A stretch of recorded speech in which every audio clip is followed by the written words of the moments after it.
This video is going to explain how to take x-rays on your posterior teeth when you're taking periapical images. So you have 8 posterior periapical projections. You're going to have a premolar and a molar on the maxillary left and right, and then the mandibular left and right. To review the criteria for these, for your molar shot, you're going to want to get half of the second premolar for placement. And then the horizontal contact you're trying to open is between the molars. When I show you the premolar projection, you're going to see that we're going to try to get half of the canine and open the contact of the 2 premolars.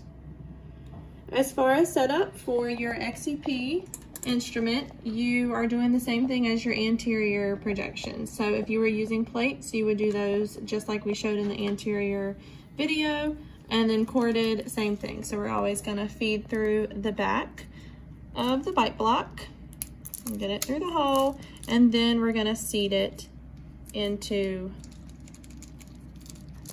the bite block. All right, we're going to start on the patient's upper right molar projection. So if you notice, I made the cord come out of this side, and I'll show you in a minute why that's important. But there is a certain direction you want the cord to come out. Whichever way the cord comes out, you're also going to want your arm of your XCP to come out that same direction. So if you notice, I could put it on either side, but I want it on the same side as my cord.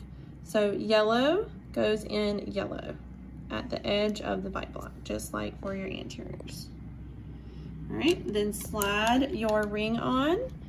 And again, your last step is always check through the circle and make sure your entire receptor is in the circle so you do not get a cone cut.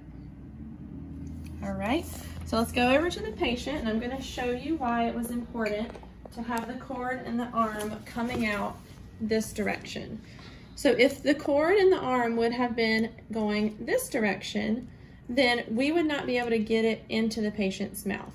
This arm is going to hit their cheek, and we just cannot get it in there.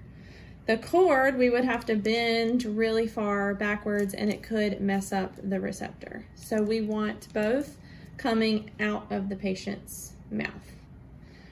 When you set your XCP up, whatever works for your upper right is also going to flip and work for your lower left. If you notice, we still have the arm coming out.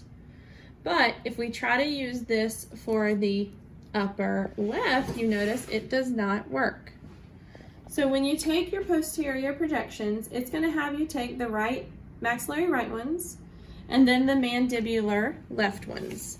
Then you have to change your XCP. You're going to have to reassemble it. So you're going to have to take your cord, flip it to the other side. I guess I can show you that really quick.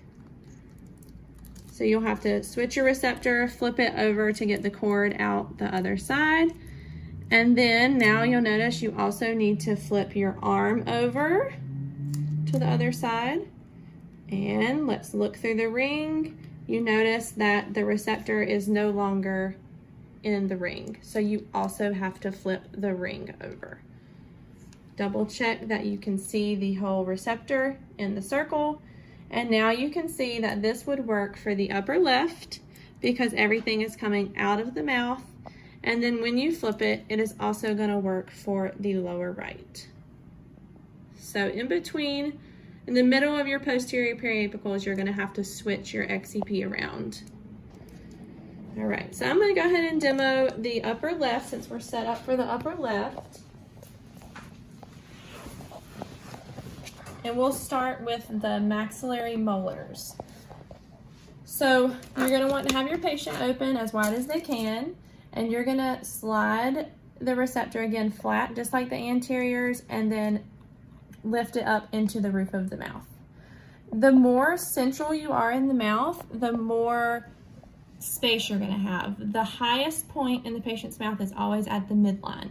So if you have the receptor close to the teeth on this side or that side, you're not going to be able to get it up as high as you can if you have it right in the middle of the mouth.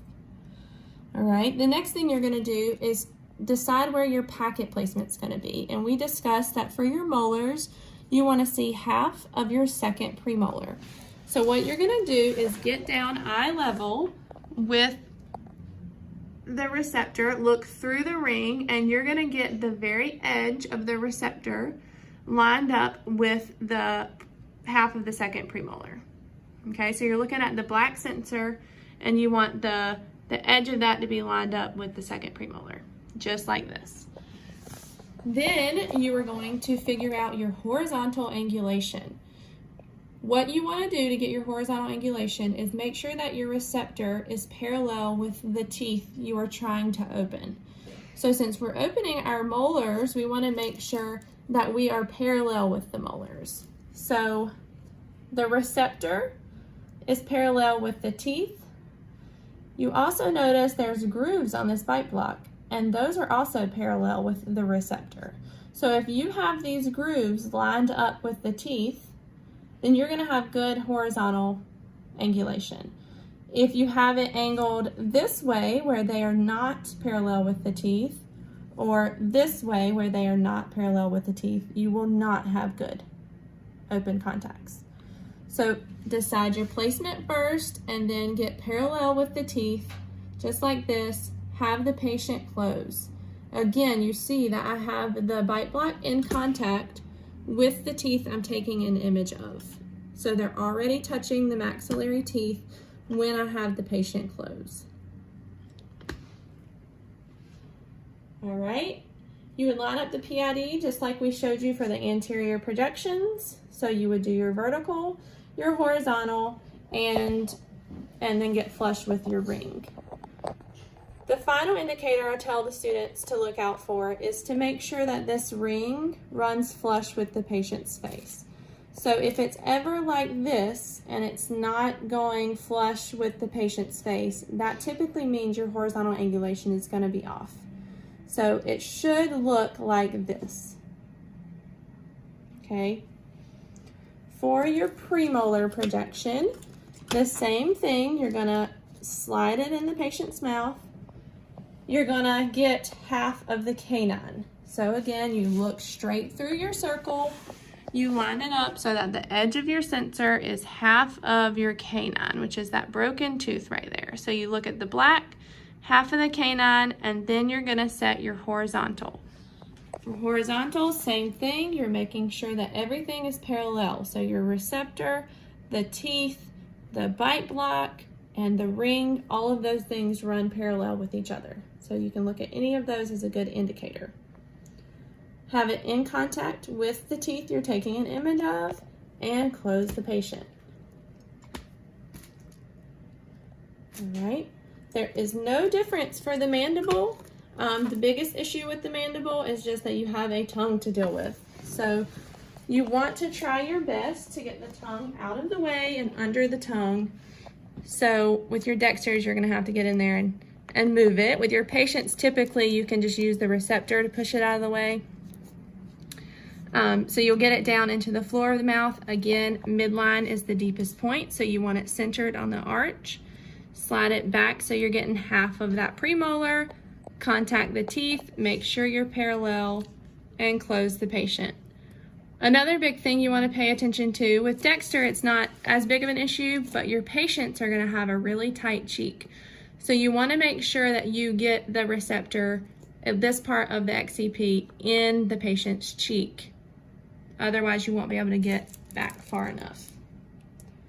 All right, so half the premolar, contact open between the molars. And then when you switch to your premolar projection, just like the top, we're going to get half the canine and the contact open between the premolars. One extra thing for the mandible is that typically your patients have some bone behind these anteriors right here. So that tends to be the most uncomfortable spot for a patient when you're taking x-rays. Anytime patients are complaining they're uncomfortable, 99% of the time it's going to be right in this area.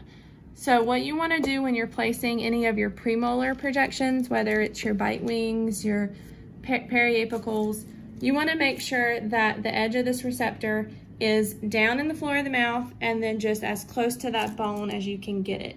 You don't want it sitting on top of that bone because when your patient closes, it's going to scrape and feel very uncomfortable. So get it behind that bone, get your angle right, and take the image.